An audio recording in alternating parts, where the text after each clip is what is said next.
আসসালামু আলাইকুম এভরিওয়ান। আশা করি সবাই অনেক অনেক ভালো আছো। এইচএসসি 26 ব্যাচের পরীক্ষার্থীবৃন্দ, আমাদের সামনে কিন্তু খুবই গুরুত্বপূর্ণ একটি মিশন, আর তা হলো বোর্ড এক্সাম।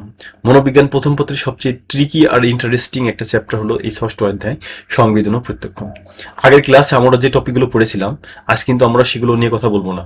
আজ আমরা এমন কিছু এক্সক্লুসিভ টপিক, একদম নতুন দীপক এবং কিছু গোল্ডেন এমসিকিউ কভার করব, যা তোমাদের আপকামিং বোর্ড পরীক্ষায় হুবহু চলে আসতে পারে। সো খাতা কলম আর ফুল মনোযোগ নিয়ে একদম রেডি হয়ে যাও। আজকে আমরা এই চ্যাপ্টারের বাকি নম্বরগুলো ভালোভাবে আয়ত্ত করার চেষ্টা করবো ইনশাল্লাহ। Let's start. পার্ট 1, নতুন ও এক্সক্লুসিভ সিকিউ, সৃজনশীল প্রশ্ন ও উত্তর। উদ্দীপক: মনোবিজ্ঞানের শিক্ষক জনাব তুহিন ক্লাসে এসে শিক্ষার্থীদের পড়াচ্ছিলেন। ক্লাসের পিছনের বেঞ্চে বসা রাফি শিক্ষকের গলার আওয়াজ একদম পরিষ্কারভাবে শুনতে পাচ্ছিল। হঠাৎ ক্লাসের বাইরে একটি বিয়ে বাড়ির শোভাযাত্রা থেকে এত বিকট শব্দে সাউন্ড বক্স বাজানো শুরু হলো যে রাফি আর কিছুই শুনতে পেল না। উল্টো তার কান ঝাঝা করতে লাগলো এবং সে দুই কানে হাত দিয়ে চেপে ধরল। প্রশ্নসমূহ ও আদর্শ উত্তর। প্রশ্ন দেয়া আছে কি ক নম্বরে, জে এন ডি এর পূর্ণরূপ কি? উত্তর: জে এন ডি এর পূর্ণরূপ হলো জাস্ট নোটিসেবল ডিফারেন্স, প্রান্তসীমা বা পার্থক্য দেহলি। প্রশ্ন খ, সংবেদনের বিস্তৃতি বা এক্সটেন্সিভনেস বলতে কি বোঝায়? উত্তর: সংবেদনের বিস্তৃতি বলতে উদ্দীপকটি আমাদের শরীরের কতটুকু স্থান জুড়ে সংবেদন তৈরি করছে তার পরিমাপকে বোঝায়। যেমন একটি মশা কামড়ালে শরীরে খুব অল্প জায়গায় সংবেদন হয়, কিন্তু পিঠে একটি জোরে থাপ্পড় মারলে তা অনেক বড় জায়গা জুড়ে অনুভূত হয়। উদ্দীপক কতখানি জায়গা দখল করছে তাই হলো বিস্তৃতি। প্রিয় শিক্ষার্থীরা, এই যে সংবেদন সেন্সেশন আগের ক্লাসে আমি পড়েছিলাম, যারা যারা আমার ক্লাস দেখোনি, এই ক্লাস নতুন দেখতেছো, তারা তোমরা আগের ক্লাসটা একটু দেখে নিও। আমার সাইকোলজি এক্সপার্ট উইথ তুহিন স্যারের যে চ্যানেলটা আছে, ওখানে ঢুকে প্লেলিস্টে গিয়ে তোমরা দেখতে পারবে যে আগের ক্লাসে কি ছিল। ওকে। প্রশ্ন গ, উদ্দীপকের শুরুতে রাফি শিক্ষকের গলার আওয়াজ শুনতে পাওয়ার ঘটনাতে সংবেদনের কোন বৈশিষ্ট্যটি প্রকাশ পেয়েছে ব্যাখ্যা করো। উত্তর: উদ্দীপকের শুরুতে রাফি শিক্ষকের গলার আওয়াজ একদম পরিষ্কারভাবে শুনতে পাওয়ার ঘটনাটিতে সংবেদনের স্পষ্টতা, ক্লিয়ারনেস বৈশিষ্ট্যটি প্রকাশ পেয়েছে। মনোবৈজ্ঞানিক ব্যাখ্যা কি একটু আলোচনা করি। একটি সংবেদন কতটা শক্তিশালী হবে তা যে 5টি বিষয়ের উপর নির্ভর করে, তার মধ্যে স্পষ্টতা অন্যতম। অর্থাৎ যে 5টি বৈশিষ্ট্য আছে তার মধ্যে স্পষ্টতা একটি অন্যতম। উদ্দীপকটি যদি কোনো বাধা ছাড়াই আমাদের ইন্দ্রিয়তে পৌঁছায়, তবে সংবেদনটি অত্যন্ত স্পষ্ট হয়।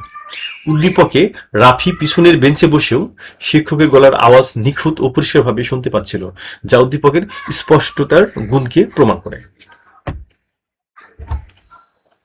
প্রশ্ন নম্বর ঘ, উদ্দীপকের সাউন্ড বক্সের বিকট শব্দের কারণে রাফির আর কিছু শুনতে না পাওয়ার পরিস্থিতিটি মনোবিজ্ঞানের আলোকেই বিশ্লেষণ করো।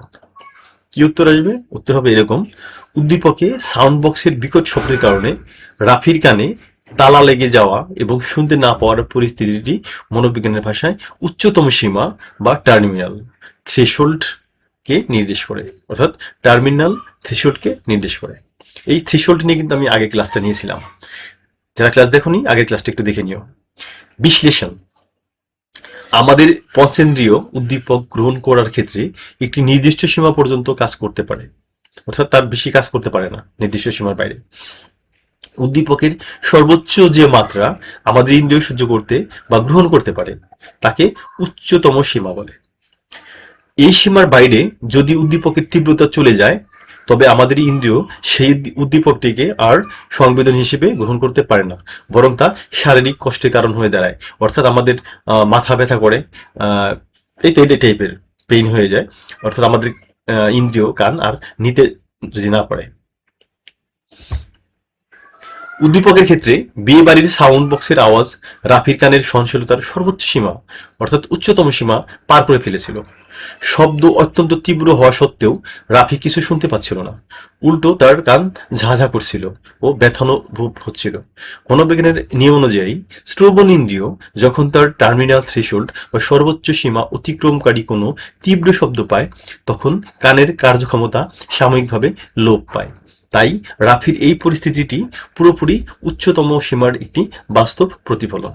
প্রিয় শিক্ষার্থীবৃন্দ, অবশ্যই বুঝতে পারছো যে উচ্চতম সীমা যখন পার হয়ে যায়, আমাদের কান ইন্দ্রিয় যখন আর ওই সাউন্ডটা রিসিভ করতে না পারে, তখন কিন্তু ওই কান ব্যথা হয়ে যায়, কিছুই শুনতে পায় না। পার্ট 2, একদম নতুন এমসিকিউ বহু নির্বাচনী প্রশ্ন উত্তর।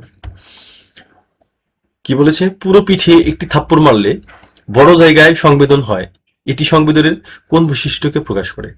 আচ্ছা, চারটে পয়েন্ট আছে: তীব্রতা বা ইন্টেন্সিটি, বিস্তৃতি বা এক্সটেন্সিভনেস, স্থায়িত্ব বা ডিউরেশন, স্পষ্টতা বা ক্লিয়ারনেস। তাহলে এই চারটে পয়েন্টের মধ্যে কোন পয়েন্টটা সঠিক? পয়েন্ট হচ্ছে নাম্বার 2 বা খ, বিস্তৃতি বা এক্সটেন্সিভনেস। ওকে, তাহলে আজ আর নয়, নেক্সট ক্লাসে তোমাদের সাথে আবার কথা হবে। তোমরা যারা ক্লাস দেখেছো, যদি কোনো কোশ্চেন থাকে তাহলে অবশ্যই কমেন্ট বক্সে তোমরা লিখে দিও, আমি আনসার দিয়ে দিব। আর নেক্সট ক্লাসের জন্য অপেক্ষা থাকো। আর যারা চ্যানেল সাবস্ক্রাইব করনি, সাবস্ক্রাইব করে রেখো, বেল বাটনটা অন করে রেখো যেন ক্লাসটা নেক্সট দেখতে পারো। আর প্রিভিয়াস ক্লাস যারা দেখতে চাও তারা আমার ইউটিউব চ্যানেলে গিয়ে প্লেলিস্টে হতে তোমরা তোমাদের পছন্দের মতো করে যে ক্লাসটা পছন্দ ওটা দেখে নিতে পারো। ওকে, ভালো থাকে সবাই। গুড নাইট, আল্লাহ হাফিজ।